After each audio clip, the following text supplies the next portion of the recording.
Bismillahirrahmanirrahim. Alhamdulillahirabbil alamin. Wa afdhalus salati wa atammu taslimi ala sayyidina Muhammadin wa ala alihi wa sahbihi ajmain. Rabbi shrah li sadri wa yassir li amri wahlul 'uqdatam min lisani yafqahu qawli.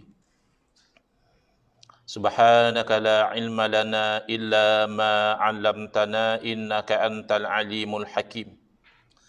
Allahumma akhrijna min zulumatil wahmi wa akrimna binuril fahmi waftah alaina bima'rifatil ilmi wa sahhil akhlaqana bil hilm waj'alna mimman yastami'una al-qawla fayattabi'una ahsanah. Allahumma ati nufusana taqwaha wa zakkiha anta khairu man zakkaha anta waliyuha wa maulaha. Allahumma arinal haqqa haqqan warzuqna ittiba'ah wa arinal batila batilan warzuqna ijtinabah. Allahumma anfa'na bima 'allamtana wa 'allimna ma yanfa'una wa zidna ilma wa huda amma ba'd. Alhamdulillah, hari ini insya-Allah kita akan menyambung pengajian kuliah duha 2 kali sebulan yang mana kita menggunakan kitab Kekeliruan Umat. Inilah jawapannya, susunan Al-Fadhil Ustaz Muhadhir bin Haji Jol hafizahullah ta'ala wa nafa'ana bihi wa bi'ulumihi fid daraini amin. Yang mana kita sampai ke muka surat 69 Alhamdulillah, penerbit iaitu Galeri Ilmu telah memaklumkan dalam mungkin 2 minggu lepas bahawa cetakan baru telah siap dan insya-Allah akan kita semua akan berkitablah dalam kuliah kita ini. Jadi ini kita panggil proses ta'allum kerana Nabi SAW memberi panduan kun aliman. Jadilah orang alim. Au muta'alliman. Kalau kita tak mampu jadi orang alim, kita jadi muta'allim, iaitu orang yang belajar ilmu. Au mustami'an. Kalau tak mampu jadi orang yang belajar ilmu, kita jadi orang yang mendengar. Ini yang kebanyakannya di Masjid Surau. Sementara tunggu masuk waktu Isyak, antara maghrib tu, orang-orang tua lah biasanya duduk dengar. Dia tak bawa kitab pun Dia hanya dengar, dia dapat manfaat, dia angguk-angguk Kadang pun dia ke mana-mana lah Setidur pun Tapi ada pendengaran di situ, masih termasuk antara yang disuruh oleh Nabi SAW. Dalam riwayat mengatakan au muhibban, kasih kepada ilmu, ataupun ada yang dalam riwayat wala takun rabi'an fatahlak, jangan jadi yang keempat, nanti kamu akan binasa. Maknanya sudahlah tidak alim, belajar pun tak mau, dengar pun tak sudi. Nanti orang itu dibimbangi, hidup dia akan terumbang-ambing, tidak ada panduan dan juga tidak ada hidayah. Jadi kita sudah masuk level yang kedua sebenarnya. Bila kita ada kitab tu, kita sudah muta'allim.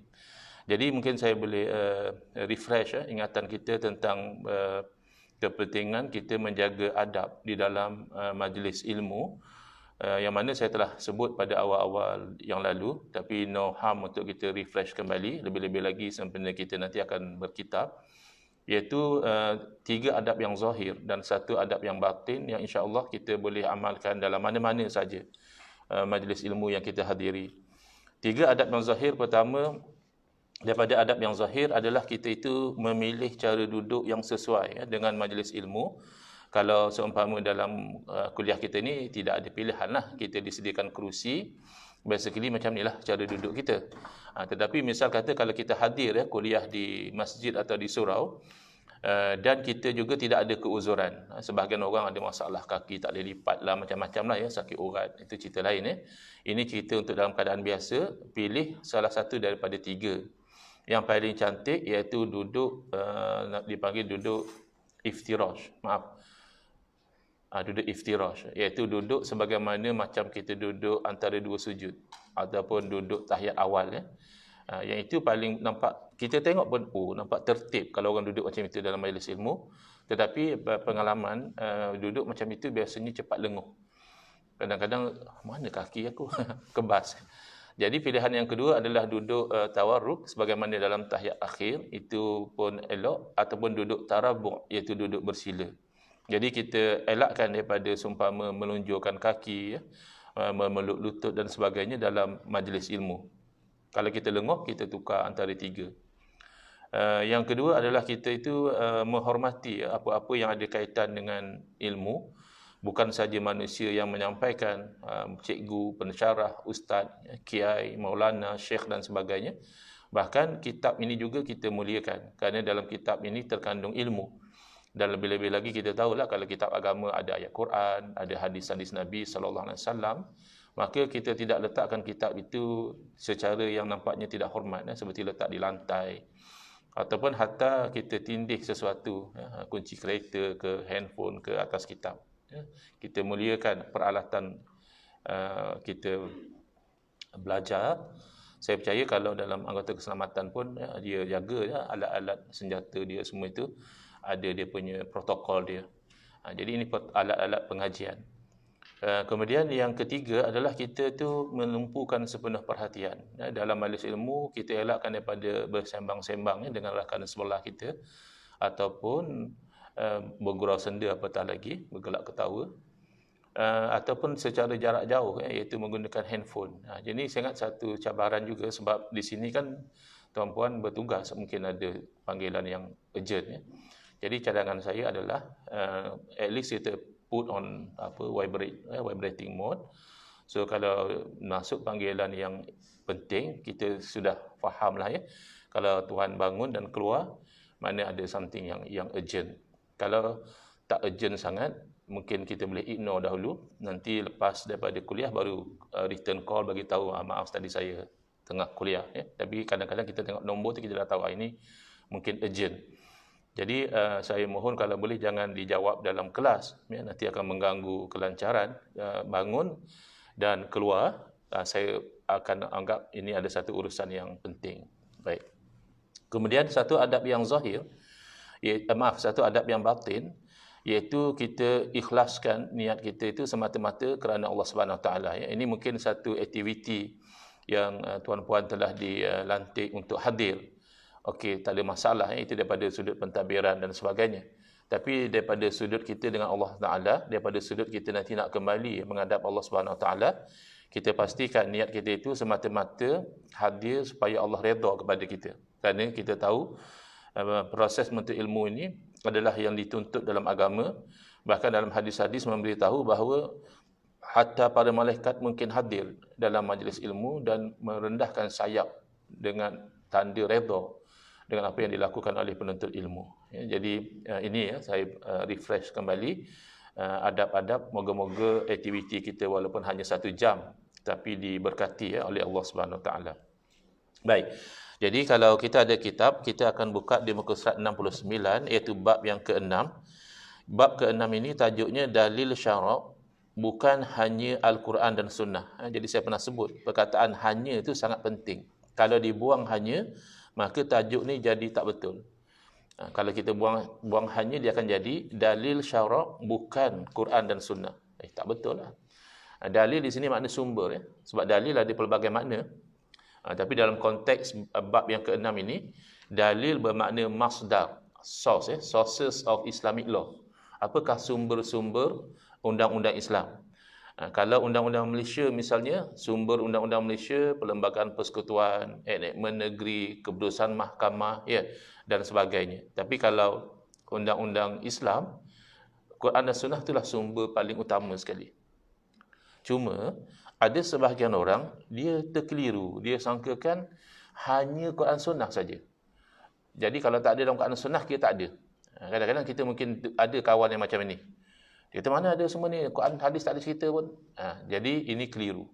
Makanya Ustaz Mahathir masukkan dah dalam kitab Kekeliruan Umat ini, supaya moga-moga kekeliruan ini dapat dihilangkan, supaya masyarakat umat Islam faham, selain daripada Quran dan Sunnah, ada banyak lagi sumber-sumber hukum yang lain. Yang mana para ulama ketika nak kenal pasti hukum, mereka akan merujuk kepada sumber ini atau menggunakan teknik-teknik yang ada dalam sumber ini. Jadi dalam kuliah yang lalu kita telah terangkan tentang sumber yang ketiga, Quran sunnah tu dah sedia maklum. Yang ketiga adalah ijma'. Ijma' daripada perkataan bahasa Arab, ajma'a, yujmi'u, dalam konteks ini merujuk kepada kesepakatan para mujtahidin. Bukan mujahidin ya. Mujahidin orang yang berjihad. Mujtahidin orang yang berijtihad. Apa beza? Kalau jihad kita tahu ya, jihad ada banyak makna, tapi yang masyhurnya adalah orang yang berperang fi sabilillah ya. Mujtahid adalah orang yang memenuhi syarat-syarat yang diperlukan untuk seorang alim, seorang ulama mampu mengeluarkan daripada Quran dan hadis secara direct kaedah dan juga hukum. Jadi banyaklah syaratnya dari segi bahasanya, dari segi usul fiqahnya ya dan sebagainya, dia kena penuhi syarat ini. Macam mana nak tahu? Biasanya mujtahid juga yang tahu. Jadi misalnya zaman dahulu Imam Syafi'i rahimahullah taala, beliau belajar ilmu dengan ramai guru. Salah seorang guru beliau adalah Imam Malik rahimahullah taala. Imam Malik ni ulama mujtahid yang sudah boleh mengeluarkan fatwa sendiri ya. Jadi apabila Imam Malik melihat kemampuan Imam Syafi'i rahimahullah taala, Imam Malik mengizinkan Imam Syafi'i berfatwa. Syafi'i, kamu keluar fatwa dalam bab ini. Masa bila tu? Masa umur Imam Syafi'i 15 tahun. Ini yang kehebatan yang Allah kurniakan kepada beliau. Umur 15 pun sudah boleh jadi mufti. Sudah boleh berfatwa. Zaman kita lagi hebat ya, ada akaun Facebook je sudah boleh jadi mufti. Masing-masing keluar fatwa sendiri. Rasa saya haram kot, rasa saya wajib kot, pakai rasa je ya, padahal agama tidak boleh pakai rasa. Yang pakai rasa ni namanya master chef. Rasa kurang garam ke, kurang gula ke, itu master chef ya. Agama dia kena berdasarkan dalil. Jadi yang mampu berinteraksi dengan dalil namanya mujtahid. Bila semua mujtahid mengeluarkan hukum yang sama dalam sesuatu isu pada satu-satu masa, maka itulah yang dinamakan ijma'. Dan ijma' ini dia binding. Dia mengikat. Kalau khilaf, maknanya mungkin dalam satu isu ada dua pandangan. So, masih terbuka untuk umat itu ikut salah satu. Jadi dia tidak betul-betul binding ya. Dia boleh ikut yang ni ataupun dia ikut yang satu lagi. Tapi kalau sudah ijma', dia menjadi kewajipan untuk ikut. Dilarang, haram hukumnya melanggar ijma'. Mana datang haram ini? Inilah yang diterangkan oleh Imam Syafi'i rahimahullah taala berdasarkan ayat suci Al-Quran. Allah Taala berfirman, "Wa may yushaqiqir rasula min ba'di ma tabayyana lahul huda wa yattabi' ghayra sabilil mu'minin nuwallihi ma tawalla wa nuslihi jahannam wa sa'at masira." Dalam ayat ini, di hujung ayat Allah janjikan kami akan bakar dia dalam neraka jahannam. Jadi bila ada perbuatan yang Allah janjikan, siapa yang buat macam tu, Allah akan bakar dalam neraka jahannam, automatik mujtahid faham ini haram. Kalau tak haram, takkanlah Allah janji akan masuk neraka jahannam. Jadi apa benda? Dalam tu ada dua benda. Pertama, syiqaqur rasul, wa may yushaqiqir rasul, iaitu degil dengan rasul. Orang yang degil tak nak ikut ajaran Nabi sallallahu alaihi wasallam, maka kedegilan dia tu, keengganan dia tu haram. Tak mampu cerita lain. Ya, ada orang dia bukan degil, tapi dia tak mampu. Mungkin tak mampu dengan sebab kelemahan dia. Mungkin juga ketidakmampuan itu datang daripada kelemahan dia melawan hawa nafsu. Contoh ya, orang tu dia tak semayang. Berdosa dia tak semayang tu. Tapi tidak dianggap dia degil selagi mana dia mengaku bahawa semayang wajib. Cuma dia tak boleh melawan hawa nafsu, dia malaslah apalah ya. Jadi dia tetap berdosa, dia wajib bertaubat. Tapi ada orang kata semayang buat apa? Bukannya semayang boleh dapat duit. Itu degil. Orang putih Mak Saleh tak semayang, maju elok aku tengok. Itu degil. Kemudian yang kedua adalah wayat tabi' ghayra sabilil mu'minin, dan dia mengikut jalan lain daripada jalan orang mukmin. Jadi dua benda ni dijanjikan dengan neraka jahannam. Degil dengan Rasul itu haram, ikut jalan lain daripada jalan orang mukmin juga haram. Jadi kata Imam Syafi'i rahimahullah taala, ini dalil jelas kewajipan ikut ijma'. Kerana ijma' ini adalah jalan orang Islam. Bahkan jalan yang telah disepakati oleh pakar-pakar dia. Yang pakar dalam bidang hukum siapa? Ulama' mujtahid. Ulama' mujtahid semua dah sepakat. Tiba-tiba kita pergi langgar. Maka ini jelas ikut jalan lain daripada jalan orang mukmin. Maka dengan nas Al-Quran tadi, hukumnya adalah haram. Baik, jadi dengan hadis Nabi SAW, Inna Allah la yajma'u ummati ala dhalalah. Sesungguhnya Allah tidak akan menghimpunkan umat aku di atas kesesatan. Bila umat dah sepakat, makna itu terjamin daripada sesat. Bila kita ambil posisi sebaliknya, kita lawan, makna kita mengambil posisi sesat. Itu bahaya melanggar ijma'. Jadi yang bab ijma' tu telah selesai ya. Saya rasa kita bab muka surat 69 ni kita akan pause di sini lama ya. Kenapa? Kerana Ustaz Mahathir cerita ringkas saja. Ustaz Mahathir hanya sebut dalil syarak itu ada termasuklah ijma', qiyas, istishab, masalah mursalah, istihsan, qaul sahabi, uruf, saddu zara'i ya, dan sebagainya. Tetapi tidak dihuraikan. Jadi saya ingat elok kita tu huraikan juga satu-satu supaya kita dapat gambaran bila orang kata ijma', oh kita dah faham ini ijma'. Bukanlah kita nak jadi pakar usul fiqh, tidak. Subjek usul fiqh ni kalau dekat universiti at least 2 semester. Dia ada usul fiqh 1, usul fiqh 2. Tapi kita hanya tujuan bila orang sebut qiyas misalnya. Sebab qiyas ini antara sumber hukum yang kerap disalahgunakan. Dia qiyas secara batil. Kadang-kadang dia malah qiyas Allah Ta'ala dengan makhluk. Contoh ya, ada orang yang nak mengatakan Allah Ta'ala mempunyai tempat. Kita akidah ahli sunnah wal jamaah adalah Allah Ta'ala tidak bertempat. Ada juga kekeliruan, dia kata mana boleh Allah Ta'ala tak bertempat di atas arasy. Jadi Allah Ta'ala tu bertempat di mana-mana. Tidak. Itu juga bukan akidah ahli sunnah wal jamaah. Allah bertempat atas arasy bukan akidah ahli sunnah wal jamaah. Allah bertempat di mana-mana itu lagi parah. Di mana-mana, di dalam jamban, tempat-tempat yang kotor, dalam tong sampah, ada Allah kah? Itu kan lagi teruk lagi. Jadi ada setengah orang dia sangka siapa yang menolak akidah Allah bertempat atas arasy berarti dia beriman Allah berada di mana-mana. Tak betul. Bila kita menolak Allah Ta'ala berada di atas arasy, kita lebih-lebih lagi menolak iktikad mengatakan Allah tu berada di mana-mana. Okey. Habis dalam Al-Quran sebut wa huwa ma'akum aina ma kuntum, dan dia Allah Taala berserta dengan kamu di mana sahaja kamu berada. Maka berserta di situ bukan ma'iyatuz zat, bukannya zat Allah berada dengan kita di mana-mana kita berada, bukan. Tetapi kita kena lihat tafsir para ulama yang disebutkan di situ adalah ma'iyatul ilmi. Iaitu ilmu Allah berada dengan kita. Di mana saja kita berada, kita tidak boleh sembunyi daripada ilmu Allah. Kalau ilmu manusia mungkin kita boleh sorok, kita boleh sembunyikan. Ilmu Allah tidak boleh. Bahkan boleh juga kita fahami dengan ma'iyatul qudrah misalnya. Di mana saja kita berada, kita tetap di bawah kuasa Allah. Tapi kalau kuasa manusia, kita boleh keluar daripada jurisdiction dia. Saya ada baca kes jenayah, orang tu dituduh membunuh, dia bail, dia dapat jaminan tapi dia lari ke Australia. So sepanjang dia di Australia tu kita tak boleh buat apa lah, sebab dia dah keluar daripada kuasa kita.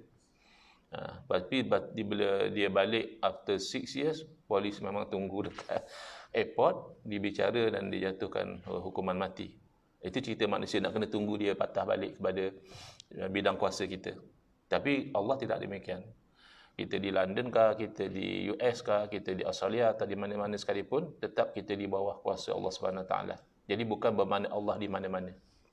Jadi ada orang dia kata, oh, alangkan orang-orang miskin pun ada rumah PPRT, kata dia. Takkanlah Tuhan kita tak ada tempat. Jadi dia kias Allah dengan makhluk. Makhluk kalau dia tak ada rumah pun dia ada tempat. Mungkin bawah jambatan, mungkin di kaki 5, sebab dia makhluk. Tempat tu Allah yang ciptakan. Jadi tak mungkin Allah berada pada makhluk dia. Jadi ini antara contoh ya, penyalahgunaan kias. Dia tak sedar dia kias. Lagi satu contoh, ini pengalaman saya sendiri, dan kita akan jumpa isu ni dalam buku ini nanti, tentang istighasah, iaitu meminta tolong.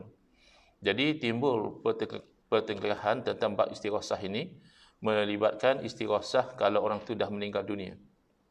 Kita minta tolong dengan Nabi boleh, kita minta tolong dengan wali boleh.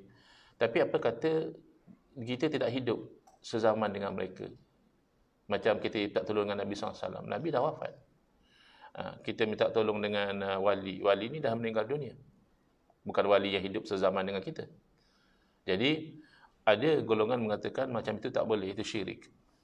Di sisi kita ahli sunnah wal jamaah, minta tolong dengan makhluk ini akan jadi syirik apabila kita beriktikad memang makhluk yang memberi, bukan Allah. Ketika itu jadi syirik. Tidak ada beza. Hidup atau mati, dua-dua akan jadi syirik. Contoh, ada orang minta tolong dengan doktor masih hidup lah. Dia kata, doktor tolonglah sembuhkan penyakit saya dah bertahun-tahun sakit, saya dah tak tahan lagi menanggung sakit ni. Tolonglah doktor sembuhkan penyakit saya. Adakah syirik atau tidak? Dia minta tolong doktor sembuhkan. Padahal kita orang Islam, kita tahu yang sembuhkan penyakit adalah Allah. Jawapannya, tidak syirik kalau itu hanya berdasarkan sebab musabab. Doktor tu hanya sebab, dia pun tahu Allah yang sembuhkan, tapi dia bercakap tu berdasarkan dia kata-kata cause and effect. Yang menjadi sebab kesembuhan adalah ubat. Yang pandai kena pasti ubat dan penyakit adalah doktor. Jadi dia minta tolong tu atas dasar sebab. Tetapi kalau memang dia berkeyakinan doktor yang menyembuhkan dia bukan Allah, ketika itu syirik. Contoh, mungkin tak berlaku macam inilah, tapi contoh, satu orang bila dia baik daripada penyakit dia, kawan dia kata, oh alhamdulillah lah, syukur pada Allah Ta'ala, Allah dah sembuhkan penyakit kamu. Jadi dia kata, bila masa Allah sembuhkan sakit saya? Saya dah 5 tahun sakit, tiap-tiap malam saya berdoa kepada Allah, tak sembuh pun. Saya berubat dengan doktor tu 3 hari je sembuh. Doktor yang sembuhkan saya, bukan Allah. Kalau lah misalnya dia bercakap macam itu jelas syirik akidah dia. Walaupun doktor itu masih hidup. Tetapi kita minta tolong dengan Nabi atau wali, sama ada kita sezaman dengan mereka atau mereka telah meninggal dunia, itu tidak syirik dengan iktikad Allah yang beri. Boleh pula orang mati tolong. Yang kita harapkan daripada orang mati ni bukan semua. Sebab orang mati ni ada yang soleh, ada yang tidak soleh. Yang kita harap adalah pertolongan orang soleh. Nabi kah, wali kah? Kenapa? Bolehkah mereka nanti tolong kita? Secara hakikat tak boleh. Masa mereka hidup juga mereka tak boleh tolong. Selepas mereka meninggal dunia juga tidak boleh tolong. Hakikatnya yang tolong kita adalah Allah. Tapi secara sebab, kita mengharapkan doa daripada orang-orang yang telah meninggal dunia ini. Oleh kerana mereka orang soleh, maka kita mengharapkan doa orang soleh ini Allah perkenankan.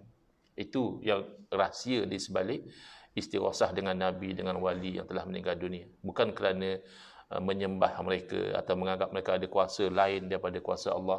Tidak. Kalau lihat daripada sudut hakikat, sama. Masa mereka hidup juga, mereka tidak boleh tolong.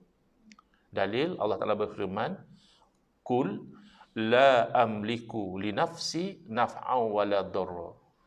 Allah perintah kepada Nabi SAW, katakanlah wahai Muhammad, beritahu pada orang, sesungguhnya aku tidak milik untuk diri aku sendiri sebarang manfaat ataupun mudarat. Bila tu Allah perintah Nabi SAW beritahu macam tu? Masa Nabi masih hidup. Mana masa Nabi hidup, hakikat Nabi tak boleh bantu apa-apa. Oh macam tu, tak ada maknalah kita minta tolong dengan Nabi. Ada. Illa masya Allah. Kecuali apa yang Allah Ta'ala kehendaki, dan memang Allah kehendaki Nabi menjadi sebab manfaat yang banyak, dan Nabi menjadi sebab menolak pelbagai mudarat. Yang paling besar, manfaat iman dan tauhid. Yang paling besar yang Nabi tolak adalah mudarat kufur dan syirik. Jadi, Nabi jadi sebab. Wa ma arsalnaka illa rahmatan lil alamin. Tidaklah kami utuskan kamu kecuali menjadi rahmat kepada sekian alam. Jadi rahmat siapa yang beri? Allah. Yang jadi sebab rahmat Nabi. Saya dulu ni orang kecoh, saya pun tak faham benda kecil-kecil pun nak kecoh. Yang kecoh pula orang besar-besar. Bukan orang kecil-kecil. Kan baru ni ada ulama-ulama luar datang ke negara kita, ada Dr. Syekh Ali Jumaah, ada Habib Umar. Jadi ada sebahagian orang dia think positif. Dia kata, semenjak Habib Umar datang macam sejuk pula negara kita. Maknanya dia nak kaitkan ada ulama orang soleh datang. Jadi Allah sejukkan cuaca negara kita. Jadi ada orang marah kata dia, apa nak angkat manusia tinggi-tinggi pasal apa? Ini sebenarnya namanya tafaul. Tak semestinya itu sebab dia. Boleh jadi sebab yang lain. Cuaca jadi sejuk dengan sebab itu, sebab ini. Boleh jadi macam-macam sebab. Tapi hakikat tetap Allah yang menyejukkan atau memanaskan, jadikan kemarau, jadikan hujan, banjir. Itu sebenarnya Allah. Tapi tidak mustahil atas dasar sebab ada keberkatan. daripada satu orang soleh dengan sebab dia datang kebaikan. Ini kan dalam hadis sebut dia ada sekolongan manusia yang dengan sebabnya lah diberi minum, dengan sebabnya lah Allah berikan, dengan sebab yang beri tetap Allah. Katakanlah tak betul, bukannya sebab Habib Umar, tapi sebab lain jadi sejuk, pun tak masalah. Dia bukan satu perkara iktiqad, akidah wajib kita beriman, tidak. Ini hanya kemungkinan oleh kerana datang orang soleh, maka Allah ringankan kepanasan itu. Sama juga macam, kenapa kemarau? Allah yang bagi kemarau. Tapi dari segi sebab, mungkin sebab ada orang tak bayar zakat, mungkin sebab ada banyak berlaku maksiat, jadi Allah turunkan bala. Jadi maksiat dan ini semua adalah sebab sahaja turunnya bala, tapi yang menurunkan segala-galanya adalah Allah. Jadi kalau kita faham demikian, kita tidak akan jadi terlampau ekstrim dalam agama dan tidak terlampau suka berbalah. Benda kecil-kecil pun kita akan jadi satu pergaduhan. Baik, kembali kepada tajuk qiyas, ya. Qiyas ini dari segi bahasa, qasa yaqisu ni adalah kita itu mengukur sesuatu dengan sesuatu yang lain. Misalnya kita ukur kain dengan, dia panggil apa tu? Tip tu kan, tali ukur. Itu dia panggil qiyas. Mengukur. Kita ukur sesuatu dengan sesuatu yang lain. Itu dari segi bahasa itu dia adalah qiyas. Ataupun kita bandingkan sesuatu dengan sesuatu yang lain, kita kata macam sama je dua ni. Itu namanya qiyas. Dari segi istilah, ini yang jadi fokus kita pada tajuk ini adalah kita meletakkan sesuatu yang tak ada nas. Dari segi hukum, sama hukum macam yang ada nas. Nas di sini maknanya dalil Quran hadis. Nas yang kita masukkan dalam sini adalah dalil Quran dan hadis. Jadi ada satu benda, kita nak tengok hukum dia, tak jumpa Quran atau hadis kita pasal hukum dia. Tapi kita kata hukumnya begini. Kenapa? Sama macam hukum satu lagi yang dalam Quran hadis ada cerita. Kenapa sama? Kerana asas hukum dia sama. Okay. Saya percaya setakat saya terang macam tu masih di awang-awangan lagi. Kita baru contoh. Okay. Dia hukum ni, dia menyangkut dengan perbuatan. Dia tak ada sangkut dengan benda. Sebab itu kadang-kadang kalau orang belajar usul fiqh, dia bergurau, kita pun jadi confused. Dia gurau macam mana? Dia kata, tuan-tuan, yang sebenarnya babi tidak haram. Kita kata, biar betul Ustaz ni. Kata ada tauriah. Macam mana boleh cakap babi tak haram pula? Ya. Padahal apa yang dia cakap secara teknikal usul fiqh betul. Kerana babi itu benda. Benda tak ada hukum. Contoh, apa hukum tengok babi? Haram. Tengok babi haram ke? Tadi kata babi haram. Jadi, bukan babinya yang haram. Memakan daging babi itu haram. Setakat melihat babi tidak haram lagi. Jadi, perbuatan memakan tu ada hukum dia. Melihat ada hukum dia. Jadi, kan beza. Melihat babi tak haram. Tapi, melihat aurat orang haram. Padahal tu orang, manusia. Jadi, perbuatan itu yang ada hukum. Jadi, sekarang ini, apa hukum meminum air ketum? Okey. Jangan jawab lagi. Kerana kita nak jawab sesuatu kena jelas dulu. Saya sendiri, seingat saya lah, wallahualam lah, kalau orang bagi minum saya tak tahu. Seingat saya tak pernah minum air ketum. Tapi saya tanya kawan-kawan saya di sebelah Kedah, mereka explain, dia kata, Ustaz, air ketum ni dua jenis, Ustaz. Jenis tu ada satu jenis ni depa rebuih, minum air dia tu tak ada apa, tu minum rasa bertenaga. Kadang-kadang gula dalam darah pun jadi stabil. Hak satu lagi tu, mereka campur macam-macam. Mereka buah ubat nyamuk, mereka buah ubat batuk. Lepas tu, dia orang peram. Yang itu, kalau minum, dia akan menjejaskan akal.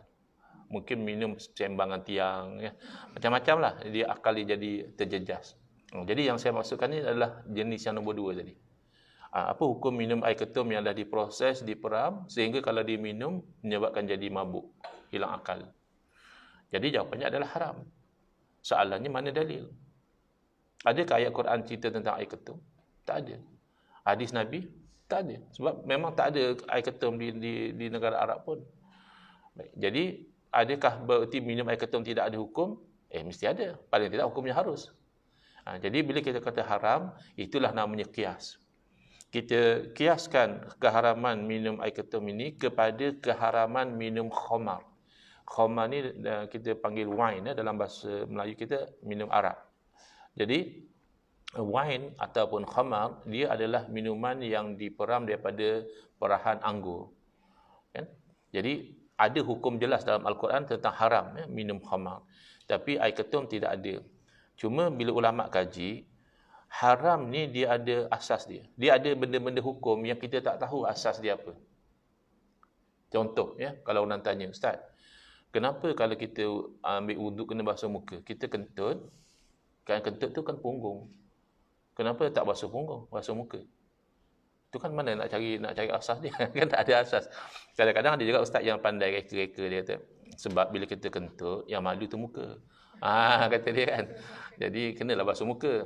Tapi tak juga. Tangan pun basuh, kepala pun sapu, kan, kaki pun basuh. Ini hanya memandai-mandai sajalah. Tapi sebenarnya dia tak ada satu asas yang kita nak kiaskan. Lebih haram lagi kalau tayamum kan ganti kepada wuduk kan. Tapi tayamum hanya muka dan tangan je. Tak ada pula letak pasir debu kat kepala atau kaki.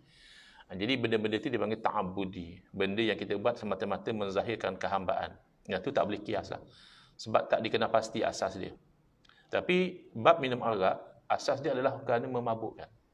Jadi mana-mana minuman yang kalau diminum mempunyai kesan yang sama, iaitu memabukkan, maka atas jalan kias, hukumnya juga sama, iaitu haram. Dikiaskan kepada minum arak tadi. Kalau orang tanya kan, kamu kata minum air ketum ni haram? Tak ada benar Quran hadis. Memang tak ada. Tapi haram tu datang dengan jalan kias. Jadi banyak hukum dalam Islam ni berkembang melalui kias sebenarnya. Sebab hikmahnya Allah Ta'ala jadikan kan Al-Quran itu turun pada satu masa yang tertentu. Tetapi syariat ini berjalan sampai kiamat. Jadi dengan adanya kias ini, maka sentiasa perkara-perkara baharu tu tetap ada hukum dalam Islam. Dia kalau nak tunggu dalam Quran hadis, akhirnya ada benda-benda tak ada hukum. Baik.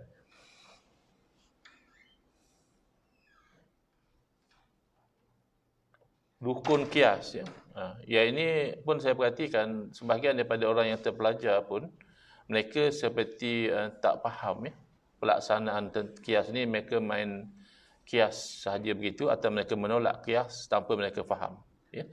Okey. Rukun kias pertama asal. Boleh catat sebab dalam kitab pun tak ada. Asal. Yang kedua adalah hukum asal. Asal, hukum asal. Yang ketiga adalah far'un ataupun dalam bahasa Melayu kita cabang. Asal tu tak boleh dimelayukan dah, memang dah jadi bahasa Melayu kan. Asal. Yang kedua hukum asal, hukum juga dah jadi bahasa Melayu. Yang ketiga ni perlu dimelayukan.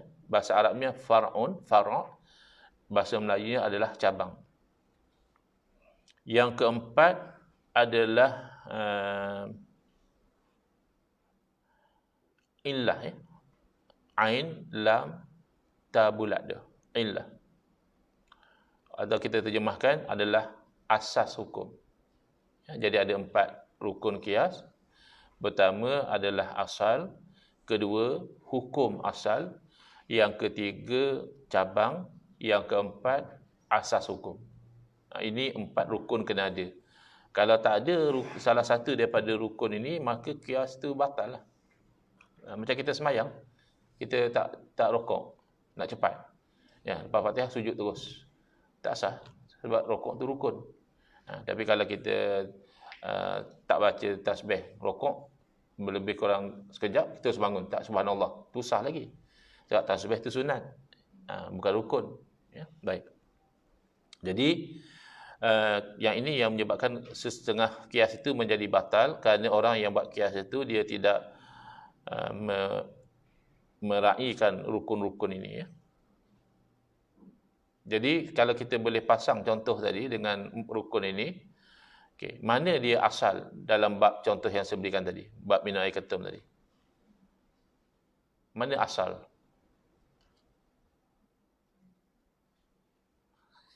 Teka-teka, jangan serius sangat, macam stres bila kena tanya, macam stres, tak ada markah pun. Just kita nak interact. Agak-agak yang mana asal dalam contoh tadi? Hmm?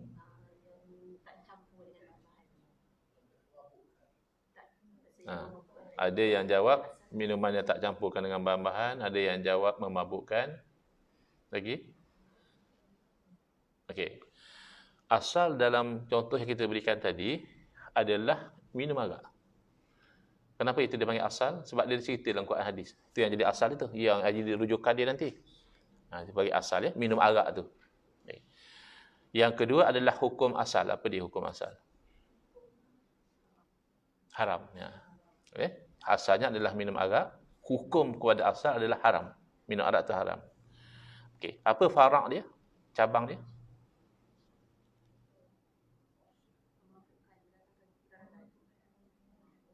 Okey, ada yang jawab memabukkan. Lagi? Penkhayalan. Menghayalkan. Proses membuat. Okey, ada tiga jawapan. Memabukkan, menghayalkan dan proses membuat. Okey. Jawapannya minum air ketum yang telah diproses sehingga kalau diminum memabukkan. Minum air ketum tu. Itu yang jadi cabang dia. Yang tu yang kita nak tahu hukum tu. Ni apa hukum ni? Tak, dalam Quran tak ada cerita pun. Dalam hadis tak ada khabar pun. Kan? Itu namanya cabang. Okay. Jadi asas hukumnya tadi baru datang memabukkan. Jadi dipanggil dalam bahasa Arab al-iskar ataupun intoxicating effect. Memabukkan tu jadi asas hukum.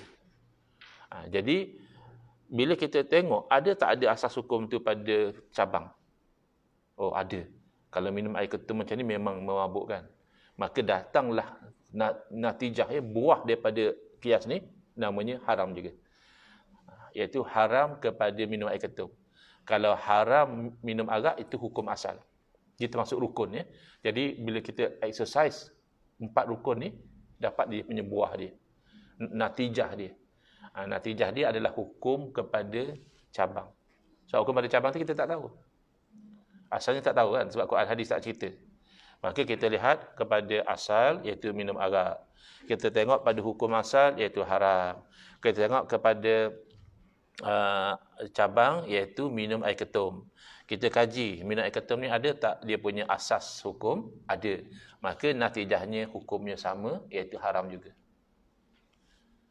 Jadi yang tidak memabukkan kalau betul ni memang tak haram? Tak. Dari segi syarak lah. Dari segi undang-undang saya tak pasti. Kok ada undang-undang tak bagi juga minum air ketum yang tidak memabukkan. Sebab ada setengah benda yang kalau disalahgunakan memang membawa kepada kehilangan akal, tapi kalau untuk perubatan digunakan pada dosage yang tertentu, even drug ya, morfin dan sebagainya pun untuk perubatan digunakan, tapi ada dosage dia, ada kawalan dia. Jadi setakat kalau ikut berdasarkan kias ni, kalau ada orang setakat rebus daun ketum, minum tak memabukkan, hanya dia rasa bertenaga saja, itu tidak haram dari segi syarak. Kerana dia kias, disabit dengan kias. Jadi saya rasa cukup setakat itu untuk kita terangkan kias. Tapi kalau kita nak pergi kepada lebih detail, itu panjang lah. Setiap rukun tu ada syarat pula. Apa syarat satu benda nak jadi asal? Apa syarat satu benda nak jadi farang? Dia ada syarat-syarat dia. Jadi itu bagi saya itu terlampau mendalam. Itu mungkin kalau kita memang student usul fiqah misalnya, itu kita boleh mendalam begitu. Ini sekadar kita masyarakat awam, bila orang sebut kias, kita ada gambaran, oh ini maksud dia kias. Saya bagi contoh bagaimana kalau tak faham kias menyebabkan keluar natijah yang tidak tepat. Saya pernah ada dialog pada tahun 2016 tentang isu bid'ah hasanah. Tajuk dia, bid'ah hasanah adakah satu kesesatan? Jadi saya ambil pendirian kalau bid'ah hasanah tak sesat. Yang sesat ni hanya bid'ah yang dalalah. Jadi asalnya saya faham pihak satu lagi akan kata bid'ah hasanah sesat. Sebab itu jadi dialog. Kalau kita sama-sama kata tak sesat, okeylah selesai, tak payah dialog. Tapi dekat-dekat nak dialog, dia kata tak, bukan maksud dia macam tu. Maksud dia istilah bid'ah ni dia salah fahami. Jadi dia pun tak kata bid'ah hasanah sesat, tapi sebenarnya ada bid'ah-bid'ah yang dianggap hasanah tapi sesat. Jadi begitu dia punya pendirian dia. Jadi salah satu yang kami bincangkan adalah isu tarhim. Tarhim ni adalah bacaan-bacaan, doa-doa, selawat-selawat, istighfar yang dibaca sejenak sebelum masuk waktu subuh. Dipanggil tarhim kerana antara yang dibaca itu dia ada sebut ya arhamar rahimin irhamna. Wahai yang maha kasihan belas, kasihanlah kepada kami. Dan waktu tu memang waktu mustajab doa, waktu sahur, waktu sebelum daripada subuh tu waktu yang sangat mustajab untuk kita berdoa. Jadi dan beristighfar. Jadi saya terangkan, saya kata hukumnya adalah sunat. Sunat kita melakukan tarhim dapat pahala. Mana dalil? Sedangkan benda itu tidak diamalkan di zaman Nabi SAW. Jadi jawabnya adalah qiyas. Qiyas kepada apa? Mana asal dia? Asalnya adalah dipanggil azan pertama. Zaman Nabi SAW, bahkan hatta zaman sekarang pun masih ada yang amalkan, subuh azan 2 kali. Jumaat juga azan 2 kali. Subuh azan pertama tu sebenarnya belum masuk waktu lagi. Mungkin sekitar setengah jam sebelum masuk waktu, sudah azan. Zaman Nabi lagi. Kenapa? Kerana itu membantu orang untuk sedar bahawa hampir masuk waktu subuh. Jadi kalau orang tu bersahur dan sebagainya, dia dah boleh slow down. Ya. Sebab itu dalam satu riwayat, Nabi SAW bagi tahu, kalau azannya, saya tak ingat, takut tertukar. Dia ada 2 orang muazzin Nabi. Kalau azannya ni, jangan menghalang kamu daripada makan minum kamu. Jadi ada kawan-kawan, dia ambil hadis tu, dia pakai azan subuh pun dia makin melasah lagi, makan minum lagi. Tak betul. Kerana yang Nabi SAW kata jangan menghalang azan itu daripada makan minum adalah azan pertama. So, azan tu hanya azan nak bagi tahu dah hampir. So masih boleh makan. Kalau ada lagi makanan, habiskan dulu. Tapi kalau dah azan subuh kamu masih makan, ya batal puasa tu. Kan? Tak boleh lah. Jadi azan tu 2 kali. Yang asal adalah azan pertama. Apa hukum asal? Itu adalah sunat. Sunat kan? Azan pertama sunat. Okey. Yang kedua apa dia? Cabangnya adalah tarhim. Yang kita nak kena pasti hukum tu namanya tarhim. Faraq dia. Cabang dia adalah tarhim. Okey. Apakah asas hukum sunat? Sunat azan pertama kerana ia membantu orang untuk bersedia sembahyang subuh, untuk mereka tahulah subuh nak hampir, mungkin yang nak tahajud 2 rakaat masih sempat, yang sahur dah mulai boleh slow down, ya, dan sebagainya. Ada tak asas itu dalam tarhim? Tarhim membantu tak orang tahu subuh dah nak masuk? Maka oleh kerana asas hukumnya ada, maka hukumnya sama adalah sunat. Jadi rakan dialog saya dia tak setuju. Dia kata tarhim ni bid'ah yang tak sunat lah, ya. Maknanya mungkin bid'ah yang dalalah. Kira orang tarhim tu berdosa. Jadi apabila selesai dialog, jadi ada saya lihat komen-komen netizen dia kata, oh apa yang Ustaz Engku cakap itu adalah usul fiqh. Kias kan usul fiqh. Jadi rakan dialog tu dia komen dalam Facebook dia kata, ini dia usul fiqh, dia kata la qiyasa fi mauridin nas. Tak boleh kias tempat laluan nas. Jadi bila saya baca komen beliau begitu, saya lihat tidak faham bagaimana kias tu beroperasi. Apa maksud dia? Maksud dia, nas kan ada tentang azan pertama. Azan pertama tu ada dalil. Okay. Jadi tak boleh kias lah sebab dah ada dalil. Tak boleh lagi tarhim sebab dah ada dalil tentang azan pertama.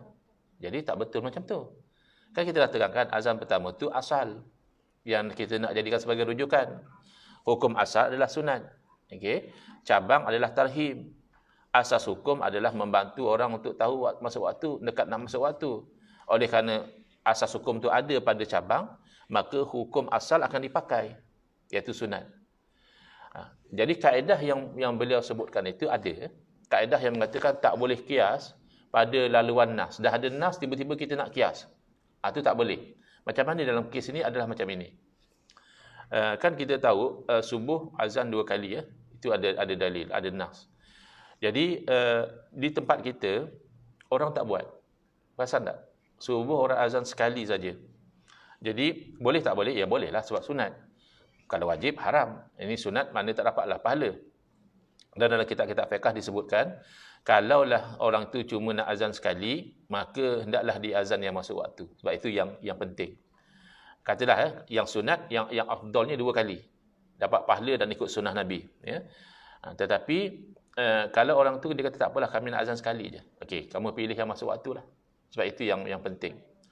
Jadi setelah misalnya ada salah satu AJK bagi cadangan, dia kata saya cadangkan kita hidupkan kembali sunnah Nabi SAW, dan ini pun memang membantu. Mulai bulan depan, surau kita atau masjid kita azan subuh 2 kali. Lalu ada AJK lain bangkang. Dia kata mana boleh azan 2 kali? Kita kiaslah, Zuhur sekali, Asar sekali, Maghrib sekali, Isyak pun sekali. Tiba-tiba subuh nak buat 2 kali. Kita kiaslah. Kias macam tu tak boleh. Kenapa? Dia nak cuba samakan azan subuh dengan azan lain. Azan lain sekali, jadi dia kata subuh pun sekali juga. Sedangkan untuk azan subuh telah ada nas menunjukkan bahawa azan subuh 2 kali. Maka la qiyasi fi mauridin nas. Tak boleh kias kerana sudah ada nas menunjukkan bahawa azan subuh 2 kali. Soal kamu tak nak azan 2 kali itu cerita lain. Tapi soal kamu nak menkiaskan azan subuh dengan azan zuhur azan lain tak boleh. Kerana untuk azan subuh sudah ada nas menunjukkan 2 kali. Itu contoh kekeliruan yang mungkin berlaku kalau kita tidak benar-benar memahami bagaimana kias itu dilakukan. Jadi next insya-Allah kita akan pergi kepada istishab, ya. Istishab ni juga penting, iaitu dia presumption of status quo. Dia kadang-kadang dalam kehidupan kita ni kita ragu-ragu. Lalu kita akan anggap keadaan asal tu dia kekal. Ini sebenarnya very practical, even dalam civil law pun dia pakai. Perasan tak kalau satu orang tu dituduh di mahkamah atas tuduhan melakukan jenayah, hakim tidak akan terus hukum dia. Dia kena ada prima facie dulu. DPP kena buktikan ada prima facie dulu. Setelah ada prima facie, barulah dia diminta enter defense. Ya, setelah dia enter defense, kalau dia berjaya raise up reasonable doubt, keraguan munasabah, kes tak lekat. Prosecutor kena prove the case beyond reasonable doubt. Okay. Kenapa macam tu? Kenapa tak suruh orang yang tertuduh yang buktikan dia tak bersalah? Kenapa kita kena suruh pendakwa yang buktikan dia bersalah? Jawapannya kerana konsep yang kita akan bincang dalam kuliah akan datang, iaitu istishab. Kita anggap keadaan asal itu kekal. Adakah satu orang tu lahir ke dunia terus buat jenayah? Tak. Tiba-tiba dia dituduh buat jenayah. Jadi seolah-olah kita nak ubah keadaan asal kepada keadaan lain. Boleh, tapi kamu kena bawa bukti. Kerana tanpa bukti, kita akan anggap keadaan asal dia tak pernah buat jenayah itu kekal. Ini dia panggil a person is presumed innocent until proven guilty. Ini dalam civil law pun pakai. Sebab itu prosecutor yang kena buktikan. Sebab kalau tanpa bukti, kita anggap dia tak bersalah. Walaupun dia sebenarnya bersalah. Tapi sebab asalnya dia tak bersalah. Kamu dituduh mencuri. Adakah semua orang lahir-lahir ke dunia terus mencuri? Tak ada. Maka nak tukar pada keadaan asal tu, maka orang yang menuduh kena bawa bukti. Itu insya-Allah kita akan pendetailkan dalam kuliah yang akan datang. Hadza wabillahi taufiq wal hidayah. Assalamualaikum warahmatullahi wabarakatuh. Yang ada kelapangan dijemput, saya mewakili penerbit lah, ya. Penerbit ada buka booth di Pesta Buku di PWTC, dan saya mungkin lepas ni akan terus ke sana atas permintaan mereka juga untuk saya bercakap sedikit tentang penerbitan-penerbitan mereka. Bismillahirrahmanirrahim. Alhamdulillahirabbil alamin, wassalatu wassalamu ala asyrafil anbiya'i wal mursalin wa ala alihi wa sahbihi ajma'in. Allahumma shrah sudurana wa ahsin akhlaqana wa azim ujurana wa nawwir qulubana bi nuri hidayatika kama natarda bi nuri syamsika abadan abada bi rahmatika ya arhamar rahimin. Walhamdulillahirabbil alamin. Amin ya rabbal alamin wal afu minkum.